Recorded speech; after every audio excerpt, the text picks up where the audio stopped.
Infantile Nystagmus Syndrome, or INS, presents a distinct clinical paradox. Its neurological genesis is unknown, making a true central cure currently impossible.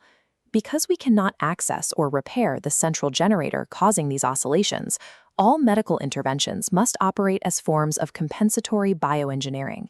This trace illustrates a classic jerk nystagmus waveform. Therapy aims to extend fovation periods, these stable horizontal troughs, and lower slow phase velocity so the eye drifts slower. Patients also have a specific gaze angle where nystagmus naturally decreases, called the Null zone.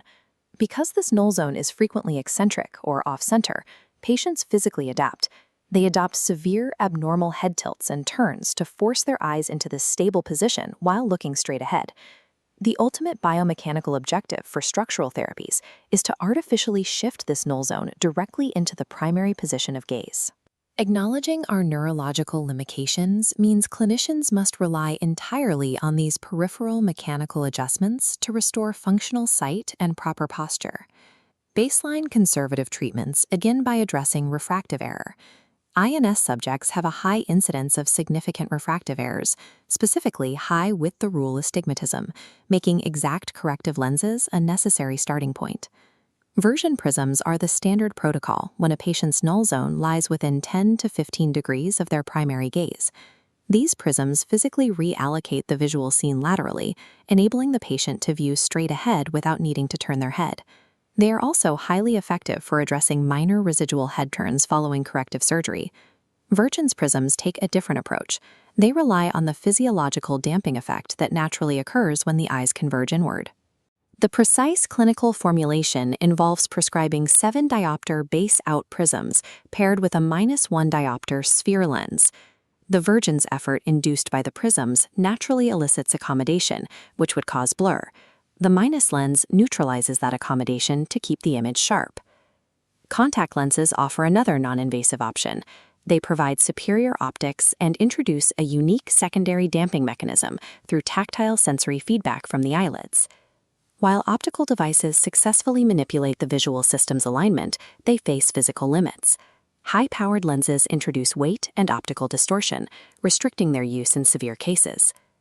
Systemic medications fall largely into two categories: GABAergic agents like baclofen and gabapentin, and glutamate antagonists like memantine. This table outlines efficacy across nystagmus types. While these agents demonstrate known success for acquired nystagmus with oscillopsia, their results in INS are highly unpredictable.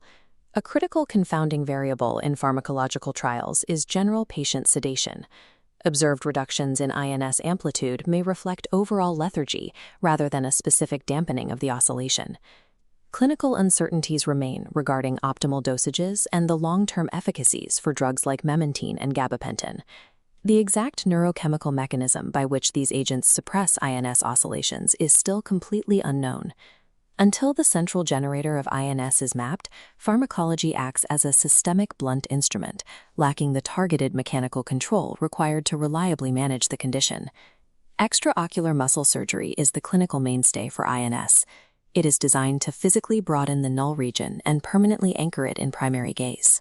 The foundational approach is the Anderson-Kestenbaum procedure, which involves the recession of paired rectus muscles.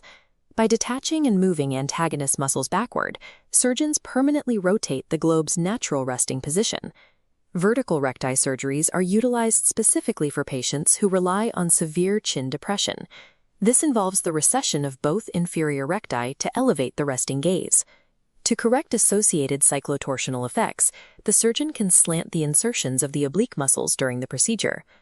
A highly aggressive strategy is the maximum retroequatorial recession. This protocol demands moving the medial recti 10 millimeters from their original insertion. This is accompanied by a lateral recti shift of 12 millimeters, bringing the attachments past the equator of the globe. These structural interventions succeed by permanently altering the physical leverage the brain exerts over the eye, overriding the baseline neurological instability. Artificial divergent surgery functions as the permanent structural equivalent to wearing vergence prisms. The surgeon intentionally induces an exophoria, an outward deviation, forcing the patient to exert continuous fusional convergence reserves to maintain binocular vision. This constant muscular exertion creates a continuous physiological damping effect on the nystagmus oscillation. Tenotomy takes a completely different path. The rectus and oblique muscles are detached and immediately reattached at their original locations without any actual recession. The neurological mechanism relies on the physical severing of the muscle, which resets the proprioceptive feedback loop sent back to the brain. Myectomy is the most destructive option, involving the complete or partial extirpation of all 4 horizontal recti. Due to the complete loss of horizontal motility, it is rarely deployed as a first line of defense. These advanced techniques intercept and rewrite the proprioceptive feedback loop returning to the brain, rather than simply repositioning the globe. Because the central neurological generator of INS remains inaccessible, effective treatment demands peripheral hacking of the visual and extraocular systems. Optical devices only simulate centralization, and pharmacology offers highly uncertain systemic damping. Targeted extraocular muscle surgery remains the most robust, predictable method for mechanically enforcing an extended fovation period. Procedures like maximum retroequatorial recessions and myectomies carry significant physical risks. Clinicians weigh those surgical risks against the daily physical toll in musculoskeletal damage of maintaining severe abnormal head postures. A comprehensive understanding of these distinct biomechanical mechanisms is required to precisely match the correct intervention to a patient's specific waveform and null zone.